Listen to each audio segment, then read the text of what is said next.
삼위 하나님께서 주시는 구원.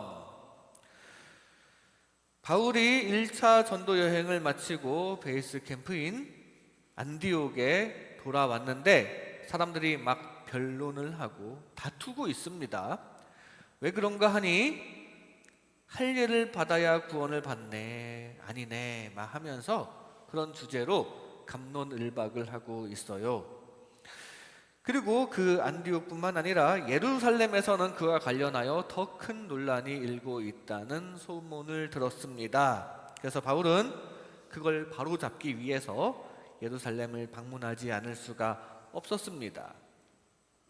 왜냐하면 예루살렘은 예수님의 십자가 사역의 중심지이기 때문입니다. 거기 가보니까 베드로도 있고요, 야고보도 있고, 있을 만한 사람들은 거기 다 모여 있는 것입니다. 그리고 그들은 각기 복음에 대해서 증언을 하는데 바울과 베드로, 야고보 이 세 명이 다각도로 증언하는 이 말들, 그 말들이 전부 구원은 누구에게나 어디에나 언제나 열려 있다, 구원은 열려 있다는 결론으로 향하고 있습니다. 할례 받아야만 구원을 얻는다가 아니라 구원은 열려 있다라는 거예요. 특히 삼위 하나님께서 합세하여 구원을 주시는데요, 성령께서는 구원의 은혜를 누구에게나 주시고 또 우리 성부 하나님께서는 어디에서나 섭리하시며 우리 성자 예수님께서 주시는 은혜는 언제나 태초부터 영원까지 적용되는 언제나 주시는 은혜라는 것을 지금 이 세 명 베드로와 바울과 야고보의 증언을 통해서 우리는 볼 수 있습니다. 할례를 받는지 아닌지가 중요한 게 아니고 모세의 율법을 그대로 지키는지 아닌지, 그것이 지금 구원의 잣대가 되고 있는 것이 아니라는 얘기예요. 이 시간 이런 말씀을 나눌 때 역시 우리도 할례를 제대로 들어보지 못한 민족이죠. 할례를 제대로 들어보지 못한 이방인인 우리에게도 이 열려있는 구원을 믿음으로 확실하게 받으시기를 주님의 이름으로 축복합니다.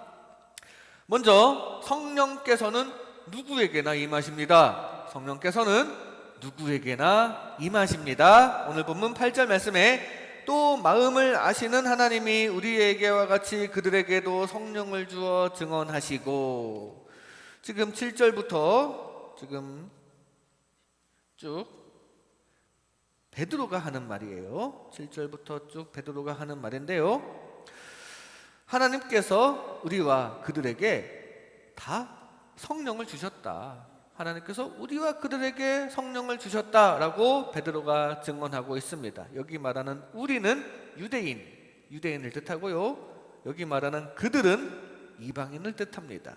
유대인과 이방인에게 다 성령을 주셨다. 당시 유대인들만 선택받았고 유대인들이 행하던 그 할례가 그만큼 중요하네 마네 하고 있는 이 상황에서 이런 식의 차별을 가지고 구원이 임하는 게 아니라 구원을 가져다 주시는 성령님께서는 차별 없이 누구에게나 임한다, 누구에게나 구원을 주셨다는 얘기입니다. 이렇게 성령께서는 누구에게나 임하십니다. 유대인이나 이방인이나 우리나라 사람이나 아프리카 사람이나 현대인이나 고대인이나 여자나 남자나 부자나 가난한 자나 다 차별 없이 임하십니다. 성령께서 임하시고 구원의 은혜를 가지고 임하십니다. 즉 누구나 성령 충만할 수 있다는 얘기입니다. 누구나 기도로 성령을 모실 수 있다는 얘기예요. 기도로 성령 충만하여 주님 주시는 좋은 일 많이 얻으시기 바랍니다. 누구에게나 임하시는 성령님은 환영하고 모시는 자에게 특별히 더 잘 임하십니다. 성령님을 적극적으로 환영하고 모셔드려서 늘 성령님과 함께 하시기 바랍니다. 그리하여 구원의 은혜가 더욱더 확실해지시고 플러스로 채워주시는 삶의 형통함도 여러분에게 가득하게 되시기를 바랍니다. 이방인인 고넬료라는 사람에게 성령님이 임했습니다. 갑자기 환상 중에 이르시기를 지금 욥바에 있는 베드로를 불러서 말씀 집회를 열어라. 요바에 베드로라는 사람이 있는데 그 사람을 초청해서 말씀 집회를 열라는 이 환상 중에 계시가 임했습니다. 성령께서 임하신 것이죠. 근데 동시에 유대인인 베드로에게도 하늘에서 환상이 임했어요. 갑자기 환상 중에 하나님께서 말씀하시기를 짐승을 잡아먹어라. 근데 베드로는 짐승을 잡아먹는 것이 속되다고 여기던 사람이었거든요. 아이고 하나님, 저는 그럴 수 없습니다. 그럴 수 없나이다. 이렇게 하나님한테 거절을 했더니 하나님께서는 성령을 통해서 다시 말씀하십니다. 하나님께서 깨끗하게 하신 것을 네가 속되다 하지 말라. 근데 이 말은 베드로는 역시 이방인을 속된 사람으로 속된 자 취급을 하고 있었는데 그게 아니라 하나님께서는 이방인도 깨끗하게 하셨고 이방인도 하나님의 백성으로 삼으셨는데 그걸 인간이, 특히 유대인이 선민의식을 가지고 속되다 하지 말라라는 그런 뜻이었거든요. 베드로는 그 말씀, 그 뜻을 잘 이해했습니다. 그때 또 고넬료를 통해서 초청의 메시지를 들었거든요. 이게 이방 지역에 가서 복음을 전하라는 얘기구나. 그리고 깨닫고 이방인 고넬료의 집에 가서 복음을 전하게 됐는데요. 지금 성령께서 이 고넬료와 베드로에게 동시에 임하셨습니다. 그리고 고넬료와 그의 친구들에게 복음이 전해지게 하셨고 동시에 베드로의 고정관념, 이방인은 속되다라고 생각했던 그 고정관념과 자기 민족주의, 유대주의를 타개하는 계기가 되었습니다. 성령님께서는 이렇게 누구에게나 차별 없이 임하신다는 사실을 기억하시기 바랍니다. 그 성령님이 바로 저와 여러분에게도 충만하시기를 바랍니다. 그런데 고넬료가 어쩌다 성령 충만하였는지를 보면 고넬료는 항상 기도하던 사람이었던 것입니다. 아까 환상 중에 천사를 만난 것은 그냥 세상적으로 놀다가 만난 게 아니라 늘 기도하던 중에 만난 것이었거든요. 하나님, 항상 함께 하여 주세요. 하나님, 하나님의 영을 내려주세요. 이렇게 진심으로 사모하는 고넬료에게 성령이 임하시고 그의 집에서 부흥회를 열게 하시고 큰 열매를 맺게 하셨음을 기억하시기 바랍니다. 누구에게나 임하시는 성령님이 바로 우리에게 충만하시기 바랍니다. 성령님께서는 심지어 악한 사울에게도 임했습니다. 사울이 다윗을 잡으러 가던 중에 다윗이 자기 스승 사무엘의 고장 라마라는 곳으로 들어갔습니다. 거기 들어간 이유는 악한 마음을 품고 들어간 거죠. 다윗을 잡으러요. 근데 거기는 성령 충만한 사무엘이 항상 기도하던 곳이었거든요. 라마라는 도시 안에서도 라마나옳이라는 곳은 선지 생도들이 많이 있는 선지 동산이었습니다. 신학교 같은 곳이었죠. 아무렴 성령께서는 그곳에 아주 강하게 임재해 계시고 그곳에 충만하셨는데 그곳에 악한 마음을 품고 다윗을 잡으러 가던 사울마저 그 성령의 충만함을 받고 누워서 막 벌벌 떨면서 막 예언도 했다고 증거합니다. 성령은 이렇게 심지어 악한 사람에게도 임하는 모습을 보게 됩니다. 사실 정확히는 사울이 성령으로 충만했다기보다는 그냥 성령의 영향을 받은 것 같지만 여튼 누구에게나 성령께서는 임하십니다. 기왕이면 우리는 악한 마음보다 성령님을 환영하는 마음으로 성령님을 제대로 받아들여 성령의 열매를 맺는 그리스도인 되시기 바랍니다. 천지창조가 이루어지기 전에 태초부터 하나님의 영은 수면에 운행하셨다고 증거합니다. 태초부터 공간에 쫙 퍼져 임하신 성령께서는 그 후에 창조된 모든 피조물에게 차별 없이 임하실 수 있는 그런 하나님의 영입니다.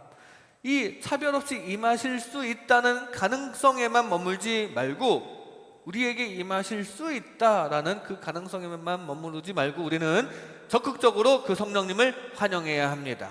우리는 그 하나님의 영께서 늘 함께 하시기를, 늘 자기 자신과 함께 하시기를 늘 기도해야 합니다. 성령께서 함께 하시면 일단 우리의 영혼이 잘 되고요, 그래서 구원의 확신 가운데 거하게 되고, 또 우리의 범사가 잘 되어 축복된 삶을 살고, 그리고 성령의 열매로 사랑의 열매를 맺고 거룩해지고 착해지고, 다 좋은 거예요. 성령 충만이 임하면 다 좋은 것입니다.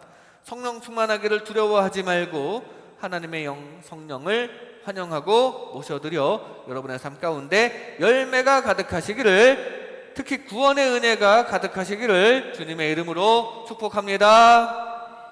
성령께서는 누구에게나 임하십니다. 다음으로 하나님께서는 어디에서나 섭리하십니다. 하나님께서는 어디에서나 섭리하십니다. 오늘 본문 12절 말씀에 온 무리가 가만히 있어 바나바와 바울이 하나님께서 자기들로 말미암아 이방인 중에서 행하신 표적과 기사에 관하여 말한 것을 듣더니, 베드로가 말을 마치자 바울도 한마디 합니다. 베드로는 앞에 7절부터 11절까지가 베드로의 이야기고요, 이제 12절 한 절이 바울의 이야기, 그리고 13절부터는 야고보의 이야기가 이어지는데요, 지금 바울의 이야기는 한 절에 설명이 다 되어 있습니다. 하나님께서 행하신 표적과 기사에 관하여 말을 했다, 바울이 말을 했다고 그냥 개략적으로 기록이 되어 있습니다. 하나님께서 이방인 중에서 행하신 표적과 기사, 즉 방금 전까지 바울이 전도 여행을, 이방 지역의 전도 여행을 다녀오면서 하나님께서 하셨던 일들을 지금 말하고 있는 것입니다. 그걸 다 이야기하려면 너무 많은 이야기였는데, 많은 이야기를 했는데 그걸 지금 성경에 다 기록하지는 못하고 한 절에 설명을 해놓은 거예요. 바울은 그간의 하나님의 섭리를 이야기를 한 것 같아요. 방금 전까지 바울이 다녀온 전도 여행은 제1차 전도 여행이었는데요, 그때 어떤 일이 있었냐면, 구브로에서는 악령의 도구인 마술사의 눈이 멀게 만들고, 그러는 바람에 그곳에 있던 총독이 믿음을 얻게 되는 그런 역사가 나타났습니다. 하나님께서 그런 섭리를 하셨다 이거예요. 이방 지역에서 하나님께서 일하셨다 이겁니다. 비시디아 안디옥이라는 곳에서도 복음을 전했을 때 수많은 사람들이 예수님을 따르게 되었고요, 이고니온이라는 곳에서도 많은 표적과 기사를 하나님께서 섭리하시고 그 결과 풍성한 복음의 열매가 맺었다라는 것을 바울은 증거하고 있습니다. 루스드라에서는 심지어 안전뱅이를 일으키는 기적을 행하면서 바울을 통한 하나님의 영향력이 확 나타나는데, 오히려 그것 때문에 사람들이 바울을 우상으로 섬기려고 했지만 겨우 그것은 말리고 많은 사람들에게 하나님의 살아계심을 전하게 되었습니다. 이런 말들을 바울은 지금 했을 거예요. 다 이방 땅에서, 유대 땅이 아닌 이방 땅에서 하나님께서 하신 일이라고 바울은 증거하고 있습니다. 유대 땅에서가 아니라 이방 땅에서요. 이렇게 하나님께서는 어디에서나 섭리하십니다. 어디에서나 섭리하시는 분이에요. 바울이 가는 어디에서나 하나님의 역사가 나타나는데요, 어디에 있는 누구나 하나님의 선하신 섭리를 받고 구원을 받을 수 있습니다. 즉 우리도, 이 동방 끝에 있는 우리도 하나님의 선하신 섭리하에 있다는 얘기예요. 여기 지금 이 자리에도 하나님께서 계시는 줄로 믿습니다.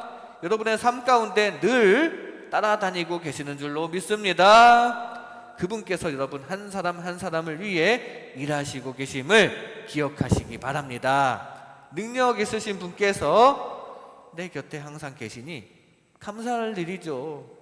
여러분들을 위해 섭리하시는 하나님께 늘 감사하시기 바랍니다. 바울은 하나님께서 어디에서나 섭리하신다는 사실에 대한 확실한 증인이었습니다. 바울이야말로 방방곡곡 외국을 다니며 어디나 계신 하나님을 체험하고 있었거든요.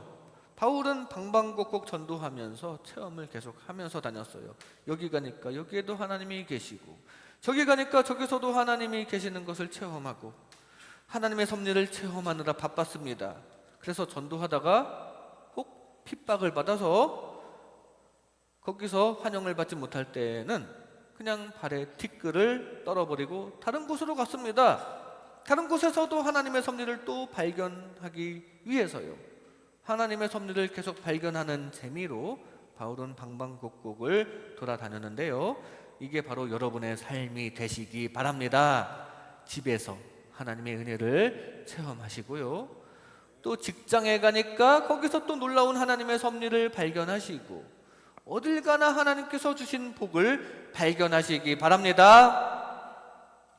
친구를 만나서 또 하나님 주신 감사한 일을 발견하시고, 그걸 전하면서 또 복음을 전하시고, 그렇게 가는 곳마다 열매가 피어나는 삶이 되시기를 바랍니다. 하나님께서 어디에나 계시는 가장 큰 이유는 무엇일까요? 왜 하나님은 모든 곳에 계실까요? 바로 모든 인류를 구원하시고 싶으시기 때문입니다. 그래서 요나에게도 그 악한 아수르의 니느웨 성에 가서 전도하라고 명령하셨죠.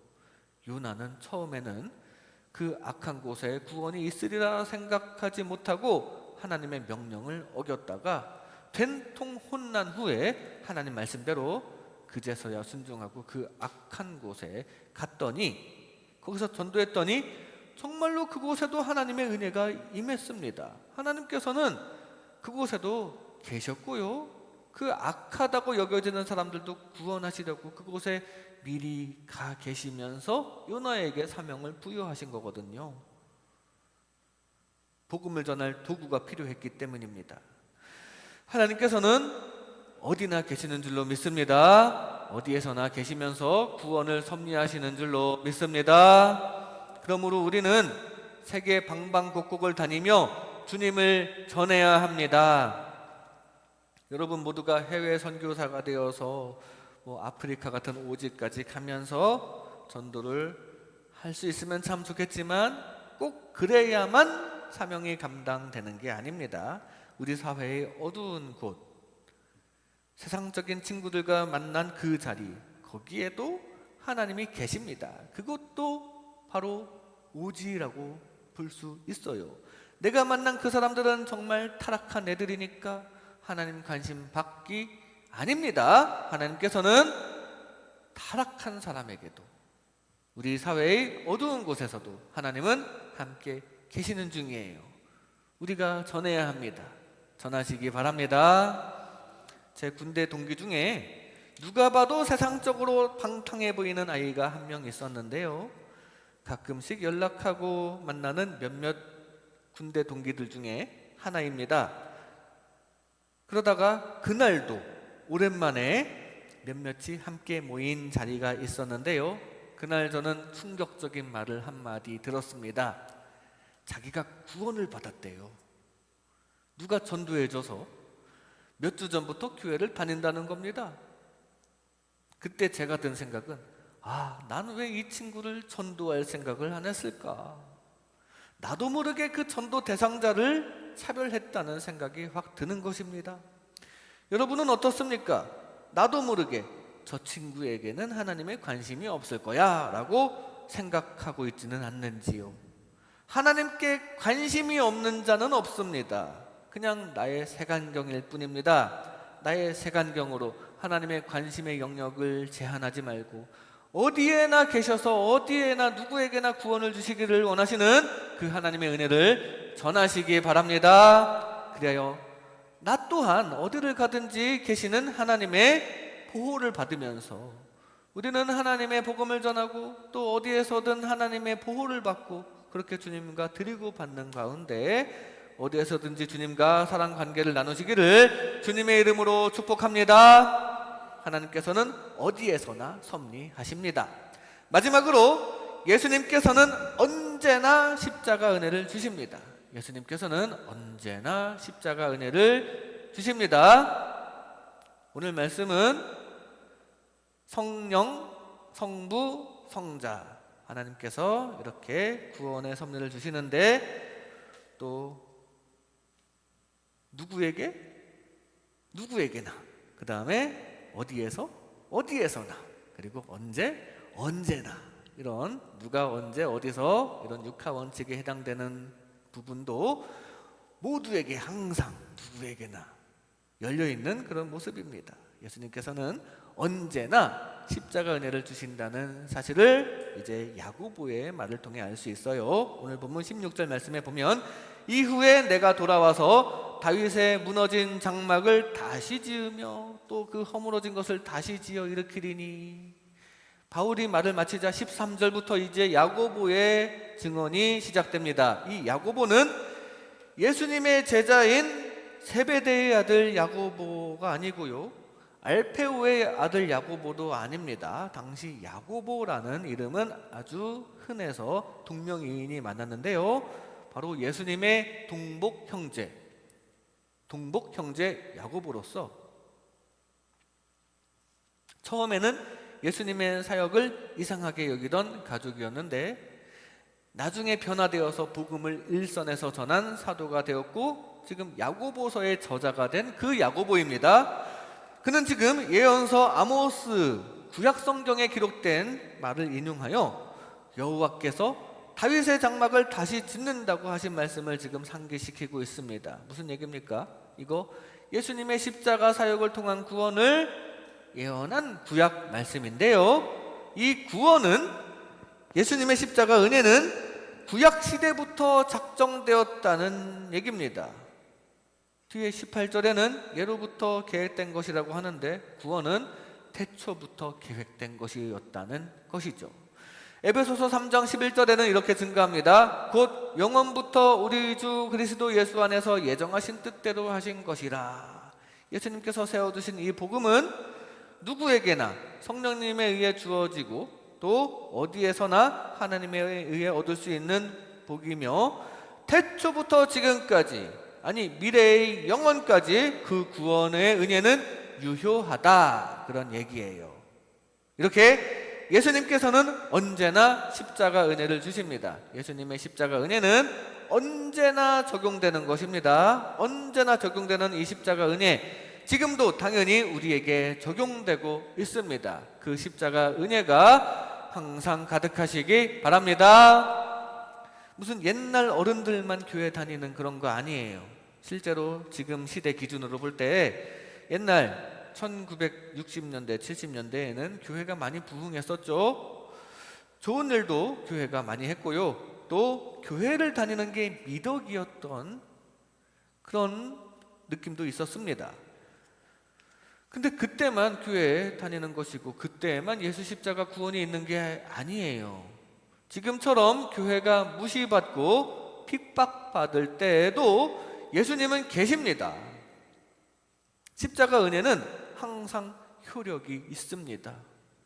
세상이 변해도 십자가 은혜에 대한 믿음은 변치 않기를 바랍니다. 그 십자가 은혜는 유행을 타는 것도 아니고요, 시대의 흐름을 타는 거 아닙니다. 그냥 항상 십자가 은혜는 있는 것이에요.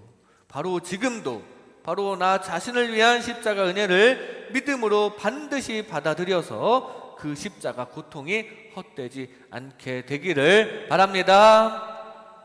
그래서 바울은 늘 감사했던 것 같습니다. 십자가 은혜가 항상 있기 때문이에요. 빌립보에서 감옥에 억울하게 갇혔을 때 앞으로도 함께 하실 주님을 바울은 믿었습니다. 하나님을 원망하고, 아니 지금 하나님 일 하는 거 아닙니까? 하나님 그거 안 보여요? 저 지금 하나님 일 하고 있는데 왜 이런 시련을 주셨습니까? 라고 따질만도 했지만 바울은 그 상황에서도 감사 찬송을 했습니다. 그 감사 찬송을 받으신 하나님께서 기적을 일으키셔서 옥터가 움직이고 착고가 풀리고 복음의 열매가 맺히는 그런 전화위복의 사건이 나타나게 되는데요, 바울은 뭐가 감사했을까요? 일단 과거가 감사했습니다. 지금까지 지내온 것이 하나님의 크신 은혜임을 늘 알고 있었던 거죠. 특별히 죄인 중에 괴수 같은 자신을 회심시켜 주시고 예수님께서 나타나 주시고 복된 하나님 품에 안기게 해주시니 어찌 감사하지 않겠습니까? 현재는 감옥에서 억울하게 갇혀서 조금 힘들지만 과거에 받은 구원의 은혜가 너무나도 확실했기 때문에 바울은 그저 그게 더 감사할 뿐이었습니다.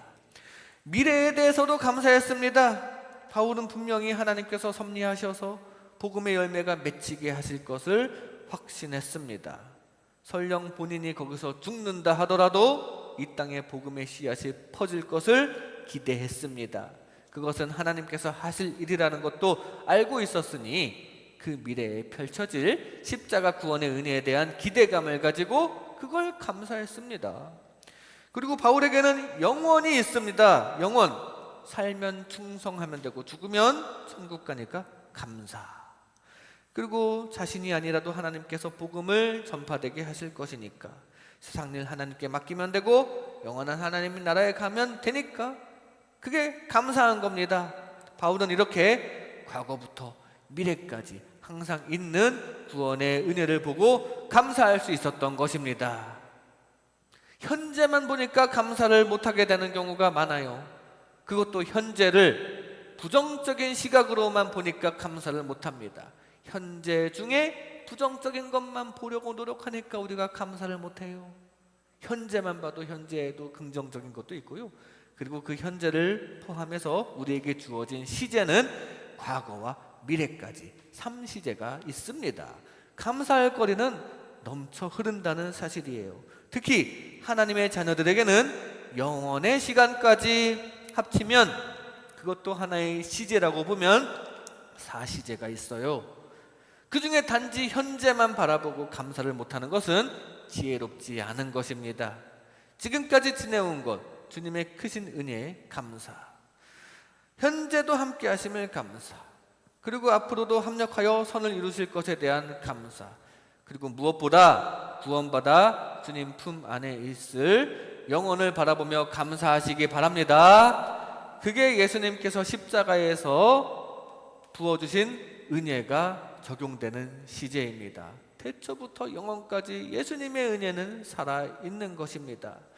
믿음으로 감사하는 중에 믿는 대로 주님 주시는 축복이 여러분의 삶에 더하여 지시기를 주님의 이름으로 축복합니다. 이 시간 삼위 하나님께서 주시는 구원, 삼위 하나님께서 주시는 구원이라는 제목으로 하나님의 은혜를 나눴습니다.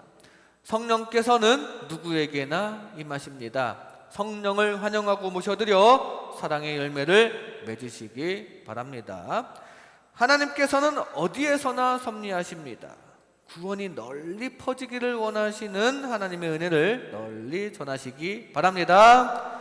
예수님께서는 언제나 십자가 은혜를 주십니다. 과거, 현재, 미래의 은혜를 다 바라보며 감사하는 저와 여러분 되시기를 주님의 이름으로 축복합니다.